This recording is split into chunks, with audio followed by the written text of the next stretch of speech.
Every time I think about the future of cities, Mobility is at the core of it. for me, the first expert that comes to mind. Is it technology that's going to save us, or is it going to be too much technology? Some of them could even have an impact on the very existence of us as a species.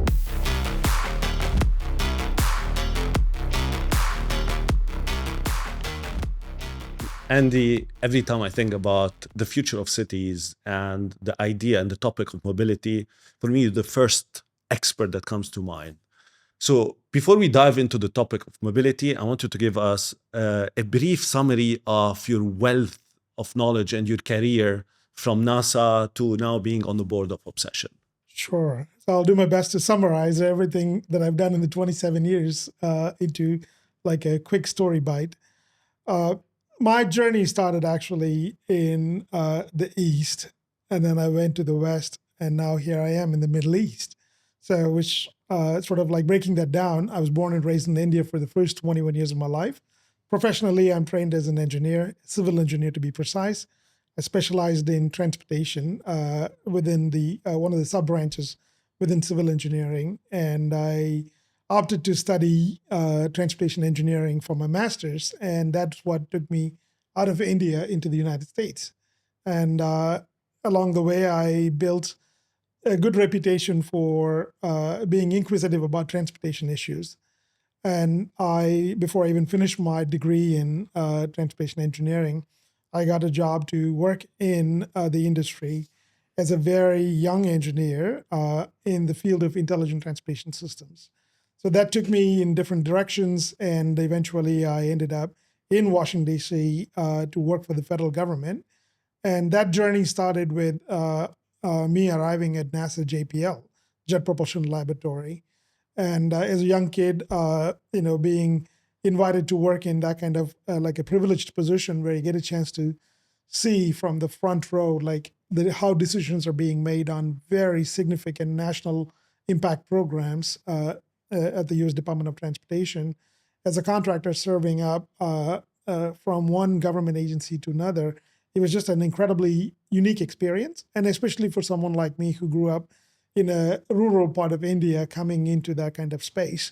So you always tend to compare and contrast, like sort of like the development trajectories for different communities, be it the one that I grew up in or the ones that I arrived into. So here you are seeing the emergence of technology in the dot-com era and how the transportation sector, which is traditionally somewhat not the most intelligent at that time, is now starting to add all this intelligence into these vehicles, and how do we match the infrastructure to meet that kind of requirement. And that journey took me along the way into sort of like very advanced technology programs involving connected automated vehicle development, and also eventually into the automated vehicle program as well. So my journey took a slight pivot, and I wanted to study the policy implications of all these technologies that are coming into our communities. That detour I opted for was to go to the Harvard Kennedy School for a degree in public policy / public administration. So I did a mid-career master in public administration at Harvard at a ripe old age of 41. So that Young age, it's a very young age. That was a very pivotal moment in my career, because we're starting to realize that a lot of what we're developing in the industry didn't have a policy precedent. And a lot of the policy was being developed in sort of like a very fragmented manner. And all these heavy investments are coming in. How do we prepare our communities for these technologies? And when I came out, I had an interesting opportunity to go work for Ford Motor Company. So I ended up in Detroit working for the automakers. It was a very unique position as well, because I was in the strategy team, did a lot of fun things. And eventually I ended up building a product called the Urban Data Platform. And I moved on right after COVID. I decided that I want to be a little closer to family in India. So I made my way back to this side of the world. And my, what do you call, retracing the journey stopped in the Middle East, because I was offered a position to lead the smart cities practice at Parsons, one of the world's largest engineering consultants. And I become the head of practice for smart cities and innovation here in the Middle East. And I was based in Dubai, supporting all the projects around the region in terms of how do you think about the future of cities? How do you prepare our clients who are making these heavy bets, or big bets, projects like NEOM or even Qiddiya in Saudi Arabia, or even some of the projects here in Dubai. So how do you help your customers make sense of what's coming? How do you prepare them for these emerging technologies and what they should be keeping in mind? And how do you design these things to fit into sort of like, the emerging global, the socio global changes that are happening? And, it's a very interesting position that I had. And along the way, I decided to do some fun things. So I left Parsons sometime in November, and I arrived into the world of consulting with Obsession. I took on the board role, and there's no stopping now. So I'm doing some really exciting things, and I'm looking forward to amplifying some of these ideas that we have in the social space. Yeah. Amazing. I mean, we always talk about how this industry is a critical industry for the future of humanity. And before we deep dive into the topic of mobility, and I want to know more about smart cities, but I want to understand a little bit more. Looking back at your experience, your journey, you have this very interesting journey from public policies to smart cities to technology, advanced tech, to of course mobility. What was this one defining moment in your career that actually shifted your perception and your perspective about the industry and made you fall in love with it?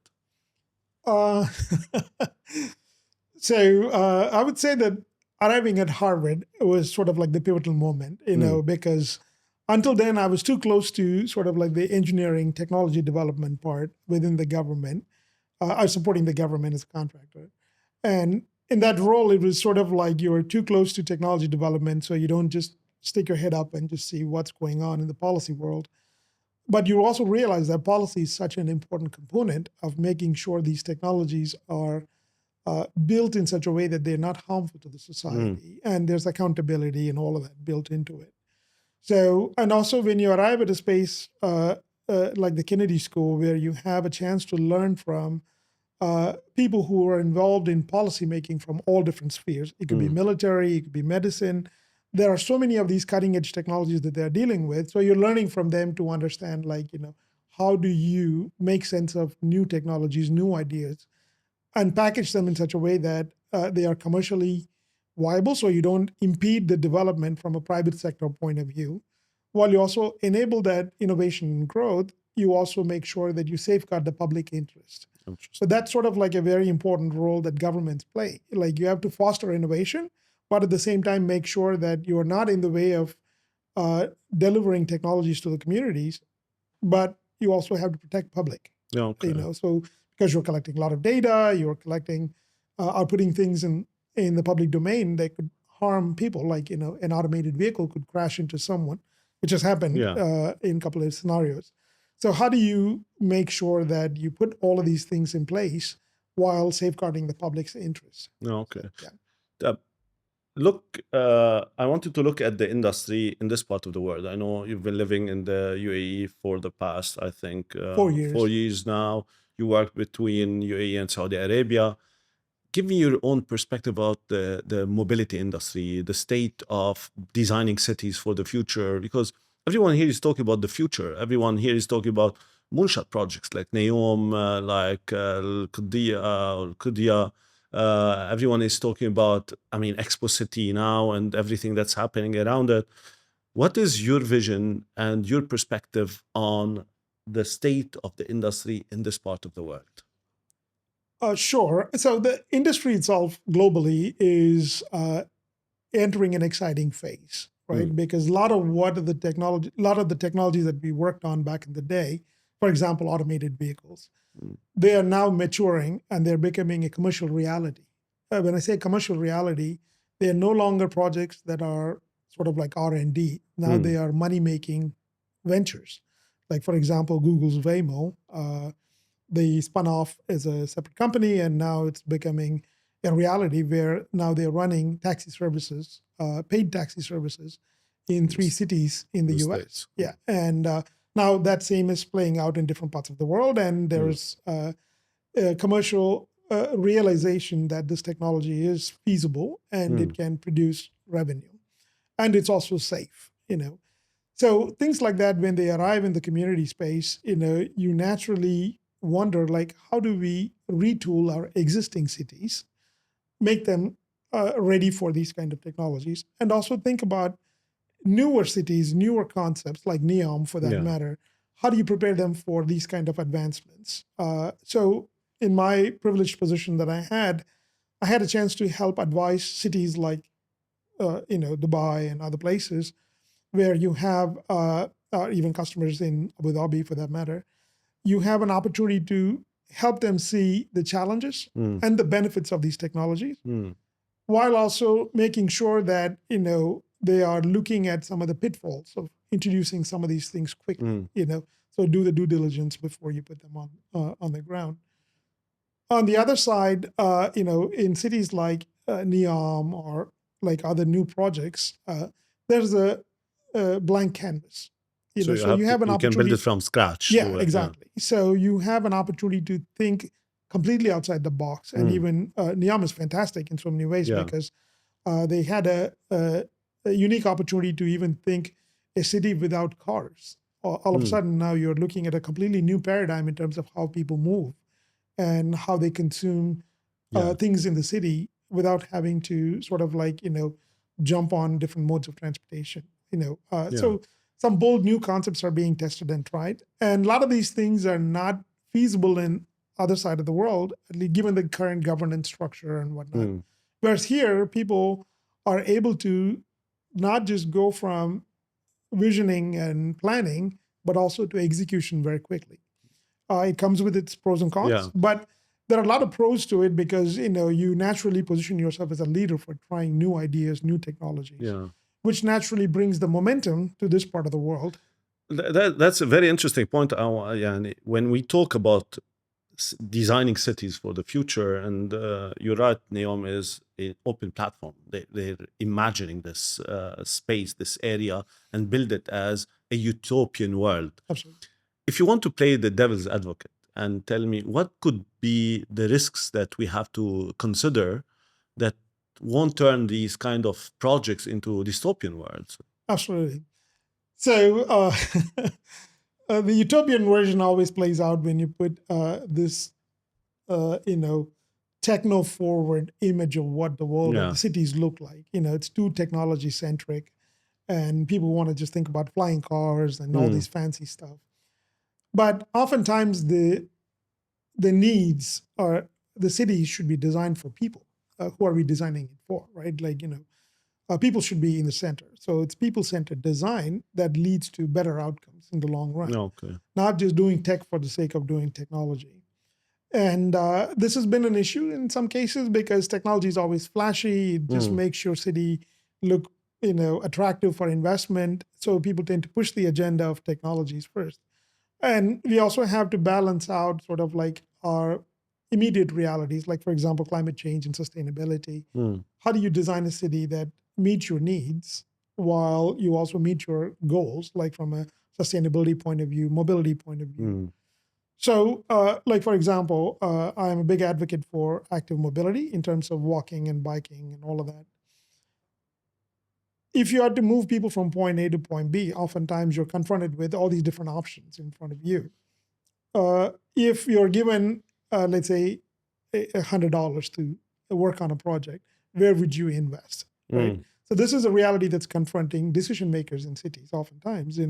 Do I maintain my roads, like, which takes a lot of money, or do I, put something into like some fancy gadgetry that hangs on a street corner that does XYZ things?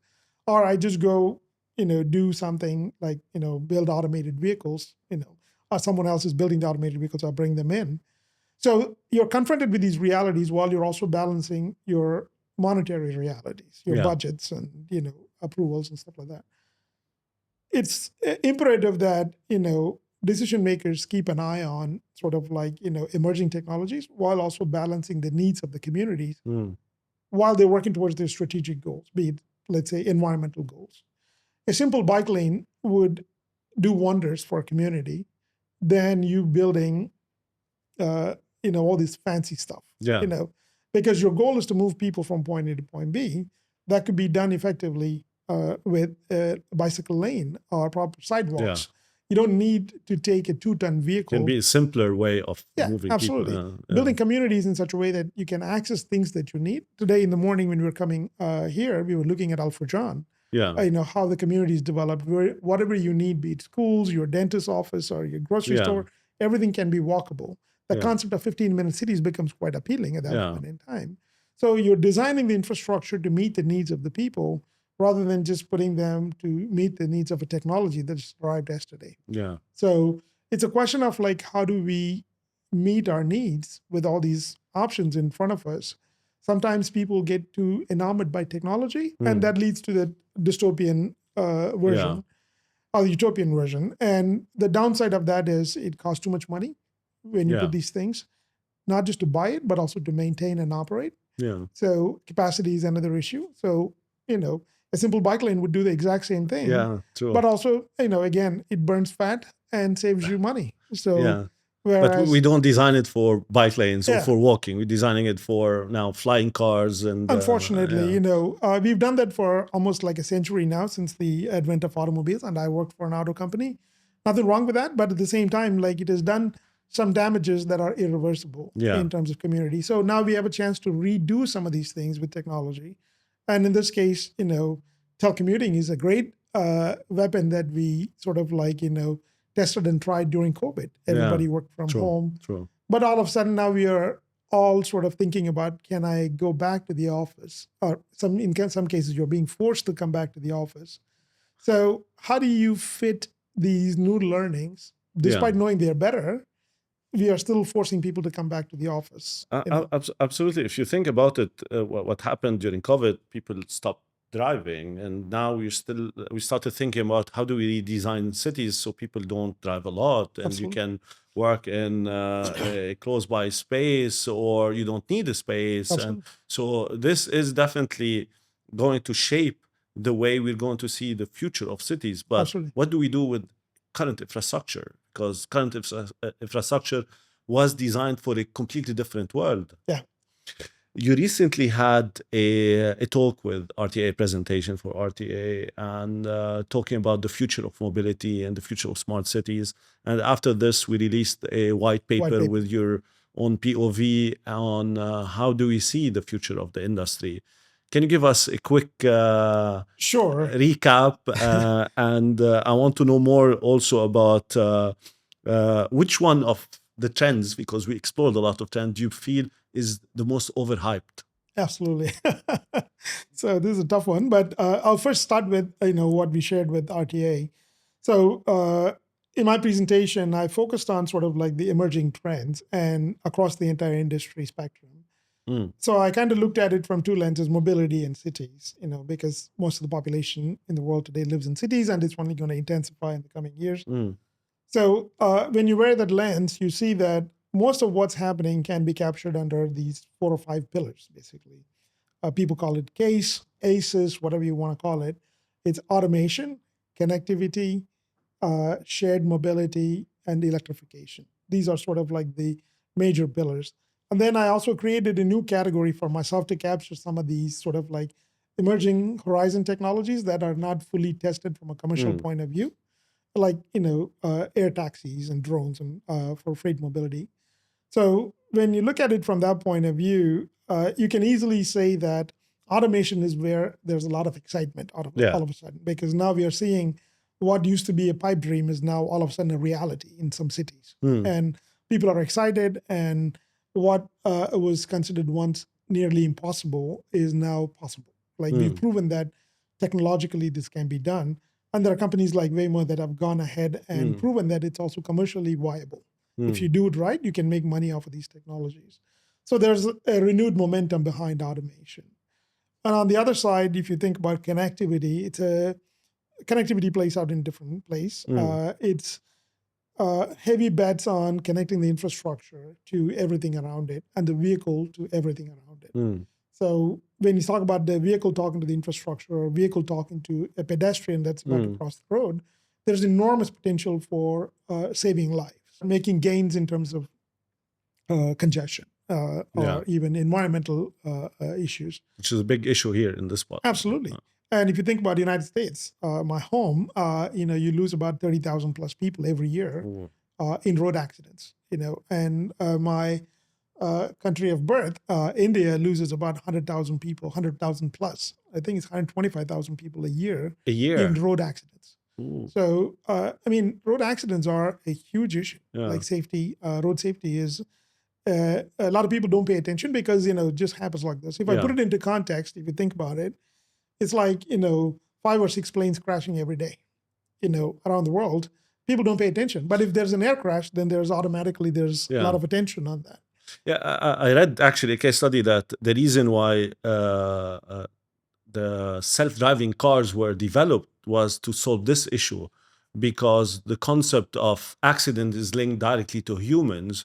They are the number one reason for accidents. So if we want to reduce this, we said, okay, what can we do to replace this reason, this root of problems with a technology or automation in this Absolutely. case? And this is where I think it gets very interesting, right?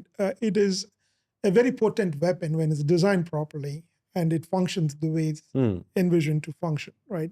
That's why I think there's so much care going from policymakers, vehicle makers. All of these people are working tirelessly to advocate for a safer transportation system that's automated.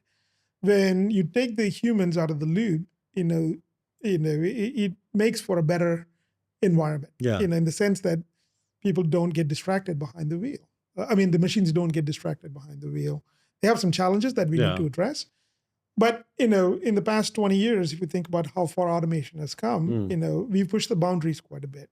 Now machines are quite sophisticated. They can view and sense the environment and navigate their obstacles better, which was not the case even 10 years ago, I would say. Now things have evolved so much to the point that now you're able to see the benefits of automation, right? Primarily from a safety standpoint.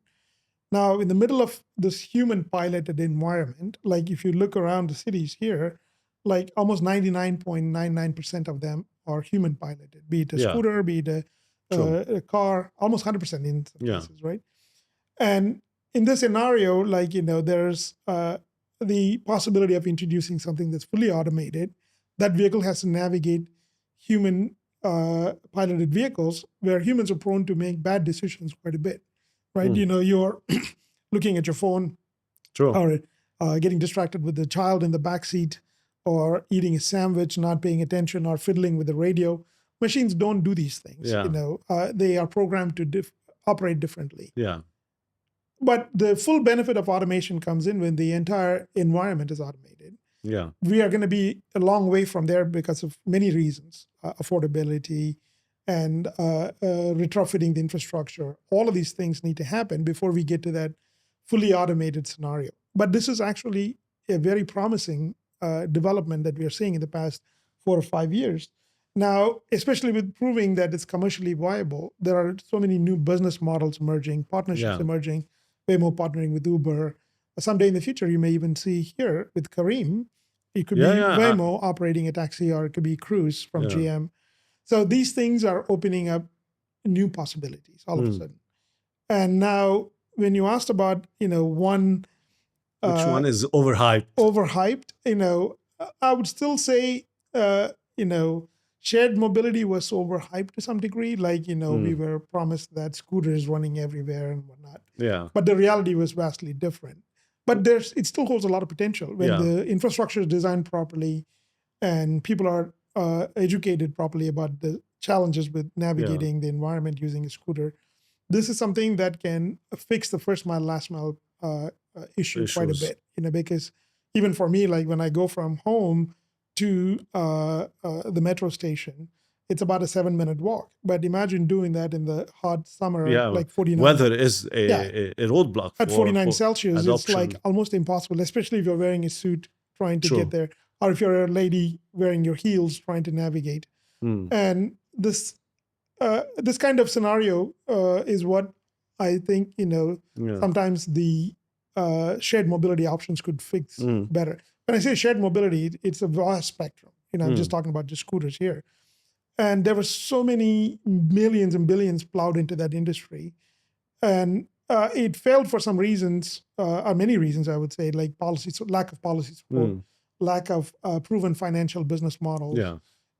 So it ended up fizzling out. Yeah. But I think it still holds some promise. Yeah, I think the monetization wasn't there also for Yeah. this. Yeah. And initially, it felt like there was so much potential. So companies like in the Silicon Valley and elsewhere, they plowed in so much money. And when they started realizing that there's not much of a return on investment, then things started going south. True. And it's kind of like a cascading impact. It just started going downwards. But it still holds potential. Yeah. If you are in this power position and you have to focus on one main issue from all these trends, that you believe if you deal with this, if you build it right, if you develop it, it's going to really solve all or the majority of the mobility experience in cities, which one would that be? It's a very tough one to answer because you have, unlike in the past, now you have so many options you can play with, right? If you're thinking about an orchestra, you have all these different players playing different instruments, and you create music, right? We probably didn't have some of these instruments in the past, but now we have new instruments, and you can even synthetically create music. So now what we have in front of us is that a lot of compelling options. So it'll be very tough for me to just choose one and say this is the right one to go forward. Because anything to do with technology, you also have to retrofit the infrastructure so it works better, right? Very simple example is even if you build an automated vehicle, you need to design the curbs in such a way that the vehicles can pull safely and drop off the passengers without putting them in the harm's way. And in some places, the curbs are not properly designed in so many parts around the world.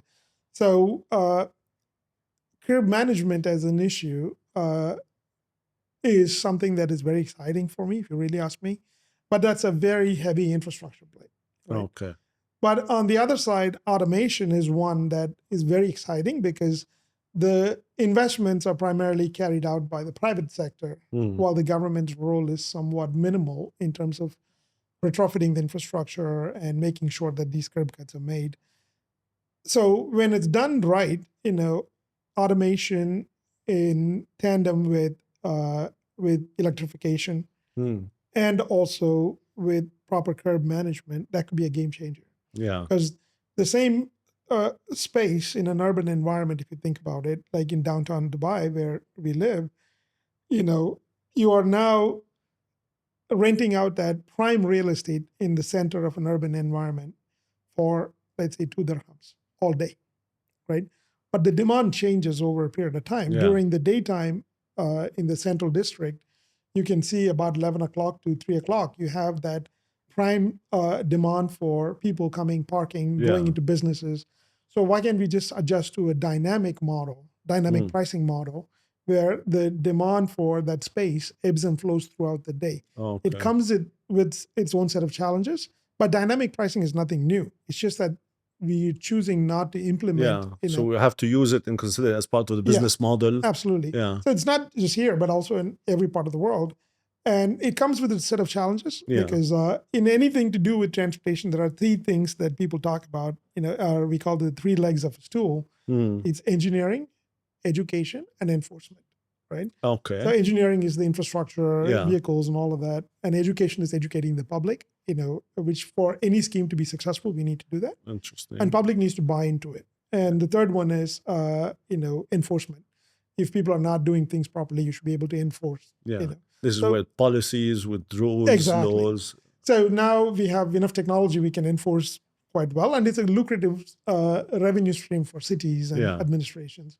So now, if you think about, us changing this conversation about parking, if you are able to institute a proper dynamic pricing model, like how you are being charged different rates during peak hours when you're using Sheikh Zayed Road, the same could be applied for parking as well. I mean, it's been done in many parts of the world. And that brings not just revenue, but also your pricing that asset in a proper manner. Right? Like you're now not giving away a prime property, which encourages bad behavior, which encourages more driving. People are encouraged to drive more because parking is cheaper. Yeah, I love the idea, and this is one of the things that we keep preaching our partners to consider is always think about a portfolio of innovation, different types of monetization strategies within your business, because you will leave money on the table if you don't consider possibilities of testing new stuff, new Absolutely. ideas, and new business models that can, and this is one of them.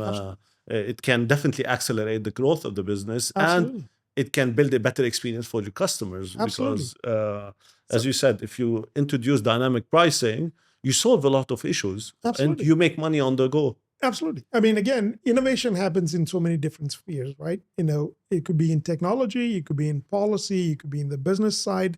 New business models can be introduced, and innovative business models can be introduced, like dynamic pricing. Mm, The thing is that, for us globally, a lot of these innovations have been tried and tested in different pockets. In some places, it didn't work, some places, it worked.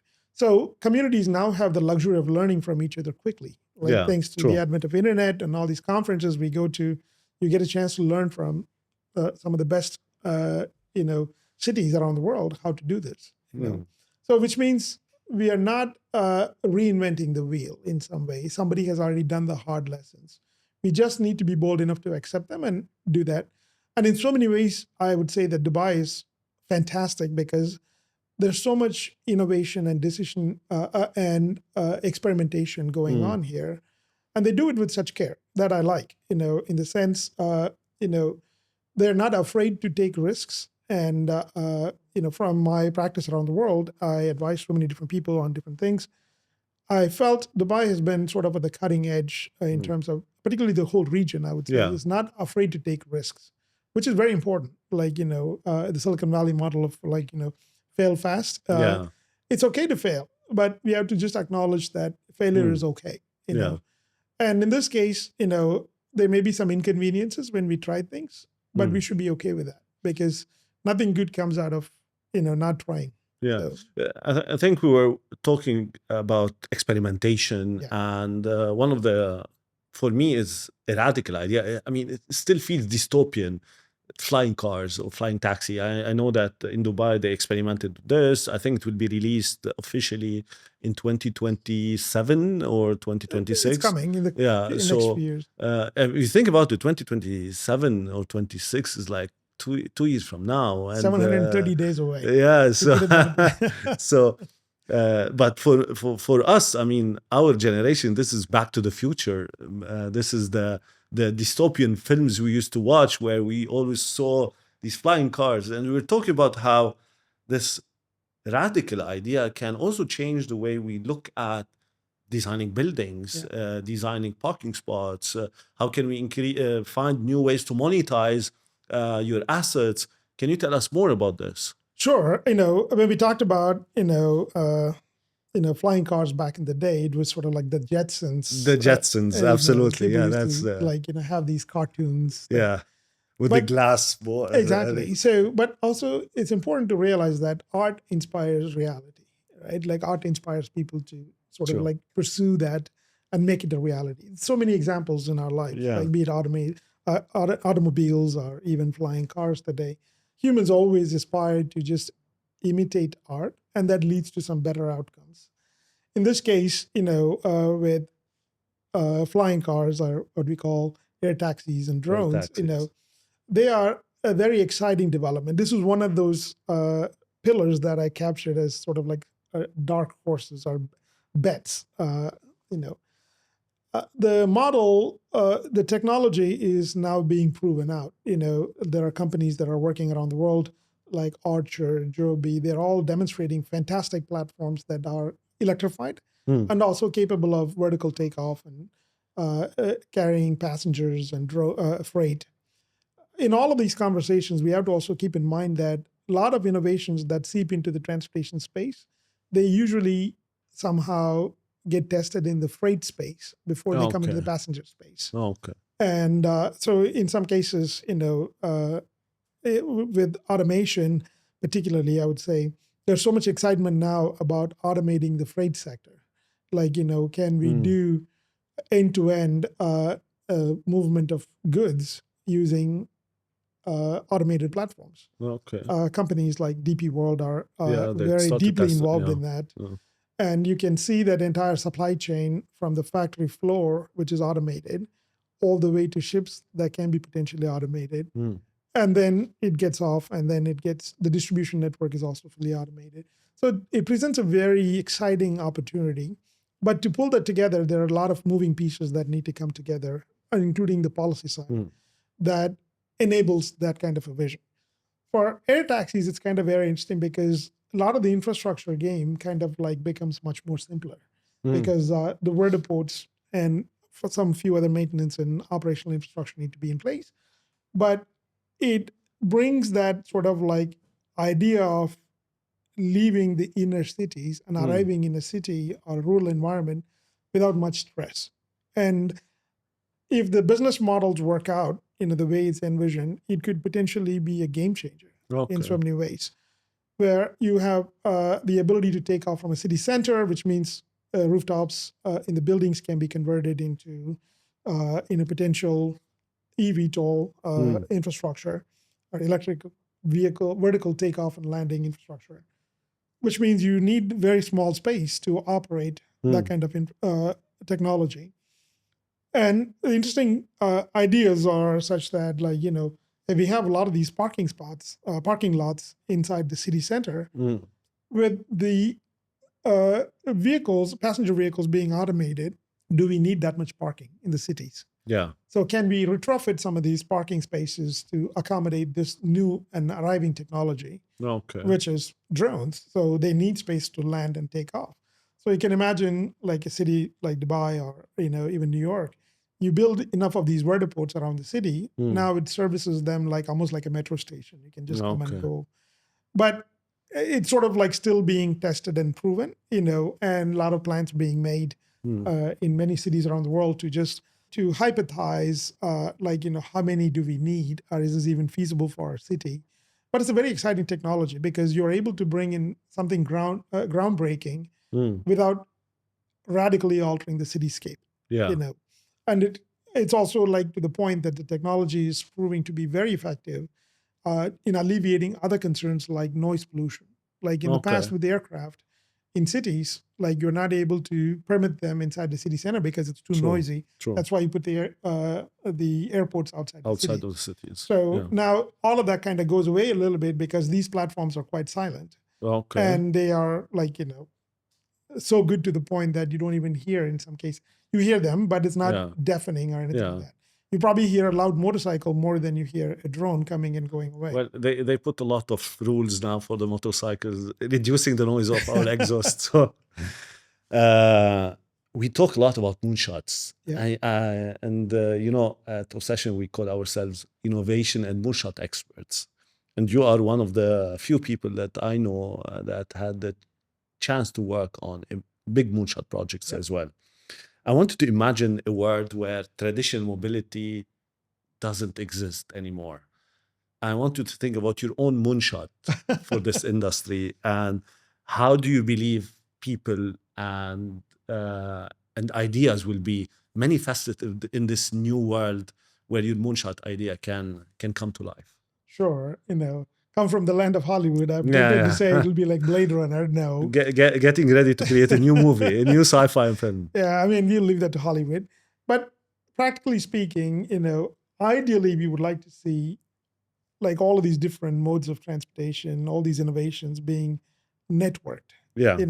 Oftentimes integrating these different modes of transportation is a big issue, right? Like, even in the current sense, if you think about it, if you go from, like, say, taking a bus in New York, how do you fill the last mile need for that person? Right? Like, is there like an automated taxi that can come and pick them and drop them off at their home from the bus stop? So that way they don't have to endure that last mile, be it in negative 20 Celsius or in plus 49 Celsius here in this part of the world. So when you start thinking about integrating these different modes of transportation, you start gaining a lot of efficiencies. And this, long touted idea of mobility as a service where you have one payment window, you just say, I want to go from point A to point B. The system decides what is the most optimal way to get you there. using different modes. So you seamlessly transfer from one to another to another. So by the time you leave the house, now we have so many tools that gives you enough data. You can predict when the Yeah. next vehicle is arriving. So you can say that if you're doing all these different things around the city, can I just go without taking my wallet?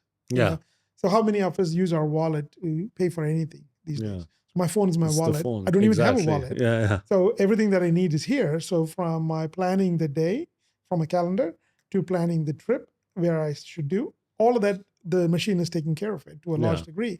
And we're building more and more advanced AI systems that are planning these things better. So like your personal LLMs reading through your email, writing a response, now Yeah. you'll be able to see an AI reading through your calendar, planning your day, saying that, Yeah. hey, this is what you're going to do.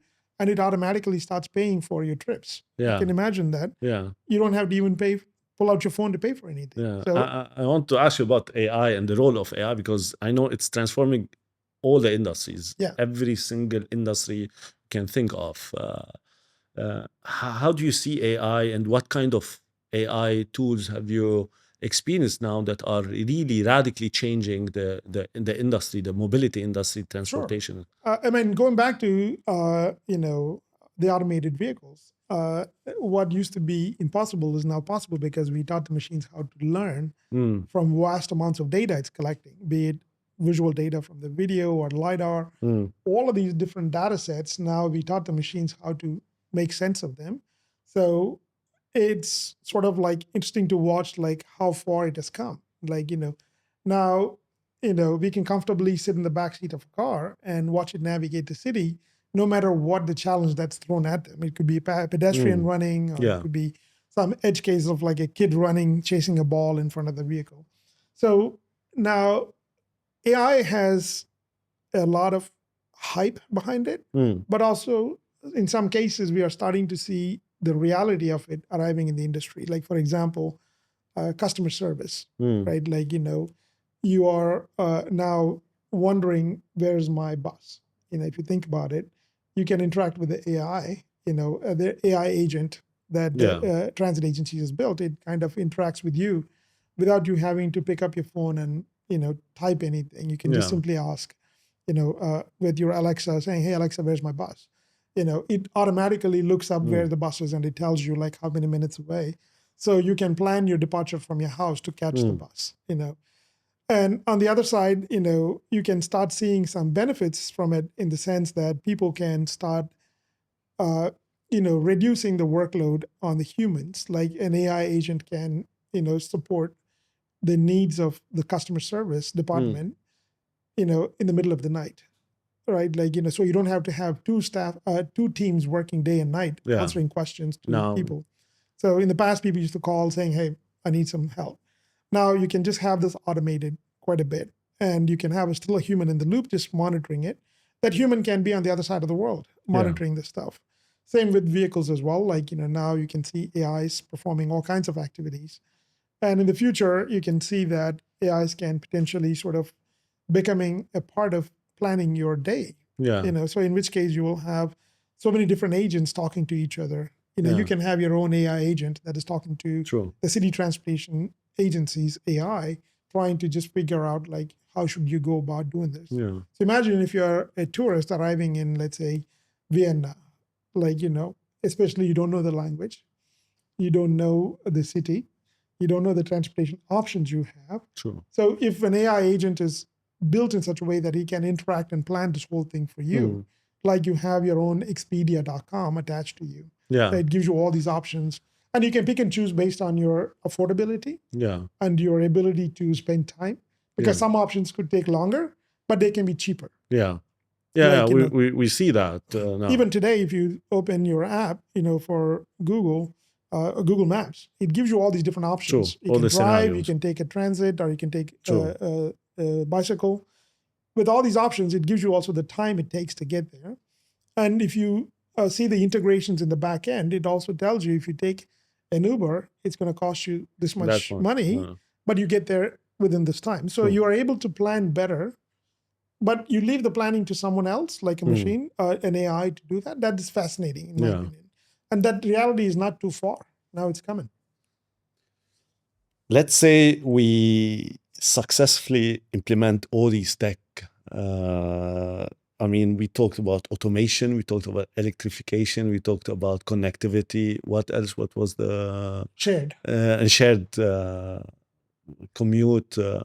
So, how do you think this will shape the fabric of society? Because for me, that's the most fundamental question that I keep thinking of. Everything now we're talking about how AI agents are going to take care of managing everything for us. We're talking about AI taking decisions. We're talking about flying cars or air taxis. But how is this going to change the most fundamental part of our humanity, society, and communities? Sure. In the middle of all of these things that you lined up, you forgot to mention telecommuting again. So think about it, right? Mm, So before internet, commerce was very different. Now it looks very different. true. So like where we are right now, there's so many people that are making so much amount of money without having to leave their house. So back in the day, that's impossible. So now we've turned the world upside down a little bit, where you can make money without leaving the house. Yeah. So which means you don't have to venture out to make your living anymore. So you True. can do You that can- in different oh. ways, right? So that paradigm was not there like before the internet. 30 years ago, this was impossible. You have to still go out and do your stuff. So in the reality where we live today, how is this going to change? It's a very important question that you asked. What would be the fabric of the society look like? As a technologist, as a transportation practitioner, and someone who deals with cities, designing cities, for me, I think, it won't be like Blade Runner, at least in the near future. Let's be honest about it. That's good. That's good to know, actually, because Blade Runner is one of the movies that freaks me out. It is a bit very dystopian, in my opinion. Yeah. But at the same time, I feel like it's exciting to see that kind of vision being presented.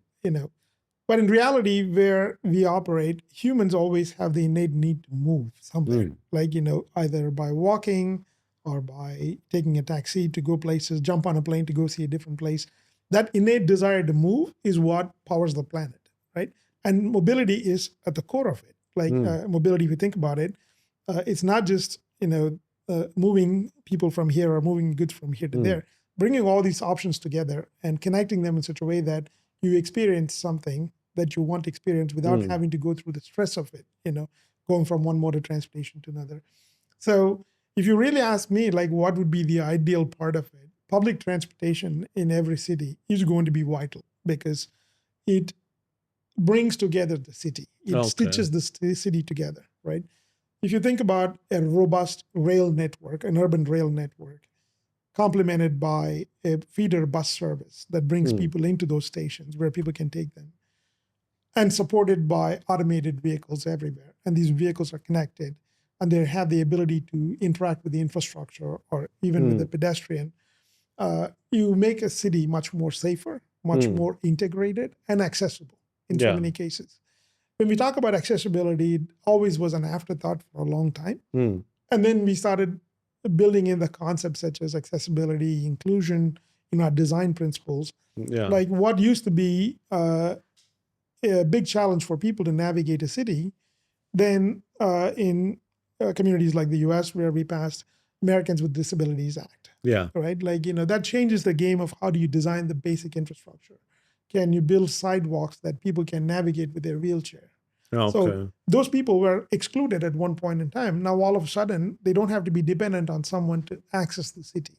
Same with technology as well. You don't need to be a programmer anymore to just, program things that are on the web. Now you can use AI to help you with doing your own set of coding. And I don't know much about Ruby on Rails, but I can become very intelligent about a particular topic or whatever using these modern tools. So now that ability to make things accessible to people and include them in the functioning of a society makes the society that much more richer. Like, to give you a classic example, a friend of mine in Washington, D.C., he's a great, a musician, but he was stuck to a wheelchair, and his mobility was often crippled, especially during harsh winter days. Like, if there's snow on the street, if the sidewalk is not plowed, he's not able to get around. and he didn't have the mobility means to pay for a car, so he was dependent on public transportation. In those scenarios, like, if you think about a city that's redesigned with all these options, he can go from his door with an automated vehicle that is capable of accommodating a wheelchair. So that mobility becomes easy for him, which means he can go play in the city hall, that Philharmonic Orchestra, whatever that you want to call it. He's now able to go make a living doing that. Otherwise, he would have to forego that gig. So his quality of life becomes that much more richer. Now he's able to access the city. So, and also in many cases, when we talk about designing a city, we have to make sure that the concept of like designing a city for 8-year-olds to 80-year-olds, everybody should be able to navigate. So that's how the city should function. All people should be able to access different modes of transportation, access things that they want to access in the cities. This is where I think it's a combination of factors that come in. Technology, policy, business, they all have to work together in unison to provide and make these things a reality. Are you pessimistic or optimistic about the future? Very optimistic, very optimistic. At times I'm concerned that the policy world is not catching up with the technology world, because technology evolves at a greater clip. While policy involves, especially in democratic governance models, you have to get input from so many different people, which means making policies are much more harder, and they don't match with the pace of technology evolution. If you think about it. You're right. And do you think because technology is advancing faster than policy making, any idea on or any innovation that comes to mind that you believe is going to force the government to really put regulations and rules that are going to also shape the industry moving forward? Absolutely. I mean, automated vehicles for that matter, right? Like, all of a sudden the industry has moved so far. Now we have to play catch up to regulate them, right? And in some cases, states do their own regulations, and then comes the national policy on how to do it. I'm talking about purely from a US standpoint and European standpoint. In other cases, if you think about it, there are communities that are so proactive. They are looking at, how do I write my regulations or policies in such a way that I'm ready for this technology to arrive. Like here in UAE and Dubai and Abu Dhabi, if you think about it, even in Saudi for that matter, they are far ahead in terms of formulating the policies to enable the arrival of air taxis, right? So they know this technology is coming, and they have to make sure that we have to get the policies in place to make sure that this is safely integrated into the fabric of society. So I think, the governance models need to be tweaked a little bit. That way it enables this kind of adoption, faster adoption of technologies. And also, like, for example, in some cases with even AI, there's so much evolution that's happening in different pockets. But in so many places, we don't have proper regulation on how to, manage this evolution. That leads to bad practices, bad behaviors. And there are a lot of questions being asked about, if someone can manipulate, technology in such a way hacking into it. So AI particularly is quite promising, but also it's quite dangerous in some ways if it's not managed properly. So things can go sideways, and we will have a tough time trying to bring it back to some shape where we can control it. So there are a lot of these things that keep us awake in the middle of the night as technologists. When people call us asking for hey, how do I do this? Or how do I integrate this? I sometimes, spend a lot of time worrying about are we too tech focused and we're forgetting on some of these other things that need to be put in place. So again, it's we are operating in a very aren't we very tech focused? I mean, if you think about the industry, everywhere in the world, corporations are leading innovation, mobility, and technology rather than governments. And for corporations, their main focus is ROIs at the end of the day. At the end of the day, for them, it's stakeholder interest, right? The shareholder interest that they cater to. They're in this to make money. So they're going to push the boundaries. They're going to break things. They're not afraid to do that, because failure to do that, they become obsolete as a business. Absolutely. So they have to do that. Governments, on the other hand, they have different compulsions, right? So they have to enable or foster growth. This goes back to what we talked about earlier. they have to foster innovation and growth in the community, particularly from an economic standpoint. Mm. But at the same time, they have to also put the safeguards in place, the guardrails in place, so that way, things don't go sideways or like things run amok that create more problems that we need to deal with. For what's worth, I'll just give you a classic example. We built an environment that's like for almost a century, it was powered by fossil fuels. True. But we didn't realize the damage it can create for the environment. So now we are trying to just race to contain the damage and in some cases reverse the damage. So now we have the global climate movement working, governments, public interests, private interests, everybody working together to solve the problem. Yeah. So are we going to look at AI the same way? So we just don't know exactly where this is going to go with AI, but there's a lot of promise. But at the same time, there are a lot of people that are ringing the alarm bell saying that, hey, just pump the brakes, be cautious before you let this thing go crazy. So it's a very interesting time. We are the blessed generation that gets to experience this much technology this quickly. Yeah. Like so quickly, it's arriving at our doorstep. In some cases, even though I'm programmed as an engineer, trained as a policy guy, I'm still having a tough time trying to process so much technology. Yeah. Right? Like, I don't know where to focus. Are we the blessed generation or the last generation? The cursed generation. Or the cursed. Because we have to make sense of all of this so that we build a better environment for our children in the future, right? And this is where I am also wondering, like, what kind of world do we shape and leave behind for the next generation? There's all this exciting stuff that's coming in, but how are we preparing them for this? Right? And the other day, one of our friends requested that I sit down with their son for writing his mini thesis and talk about what the future of mobility looks like. Yeah. And I view this from my point of view as a practitioner who's done mobility for so many years. Yeah. My views are a little outdated compared to how they view this. Yeah. Right? Like, for them, they don't need a driver's license anymore. So 20 years ago, we were sitting in a conference in Washington, D.C. Someone said, a kid born today will not need a driving license. But it was something that we all aspired to acquire when we were kids. Yeah. Right? Like we always wanted to drive something. True. That's sort of like a rite of passage that you go from high school. When you walk out of high school, you have a driving license, you have a car, you're ready for the world. But the kids today, it's a sign of maturity. It's a responsibility. You're actually earning this. Yeah. And in many communities, particularly in the US, you are seeing an alarming drop in the number of kids wanting to get a car. Yeah. Or a license for that matter, because for them, they have other mobility options. This is before even arrival of automated vehicles in many communities or even air taxis. And they don't want to drive because it comes with all the hassles of paying for parking, finding parking. True. They would rather look at their phone and, do other things, instead of just focused on a vehicle driving down the road. So the model that was sold to us as freedom by the auto industry over a period of time, kids today are not willing to buy that as freedom. Yeah. For them, freedom is being detached from owning things. They more connected for to experiences. Yeah, they're more for experiences, And this is where I think it gets very interesting. What kind of society do you build? Yeah.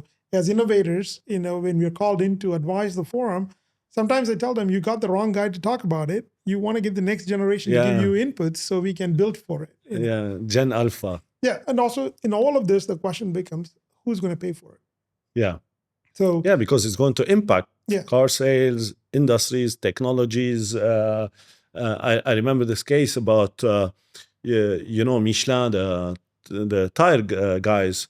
And they were saying one time the CEO came to the room and said, we're going to talk about drones. And everyone was saying, why? What do we need to, why do we need to consider drones?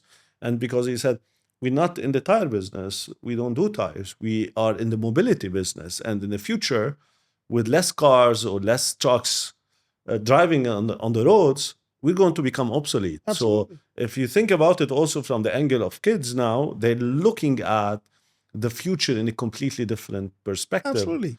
So businesses are very interesting to watch today, right? Like if you think about it, who would have thought Uber would be in delivery business? Because the whole model was about moving people when it came out.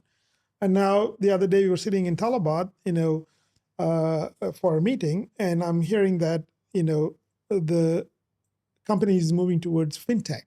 They're Yeah. creating their own credit cards. Yeah. So now businesses have to retool and reinvent themselves for the needs of what's going on, Absolutely. right? And they're not hesitant to do that. They're not afraid to push the boundaries, and they're going to do that. And failure to do that, they will become obsolete. Someone else will come in True. and just wipe this out.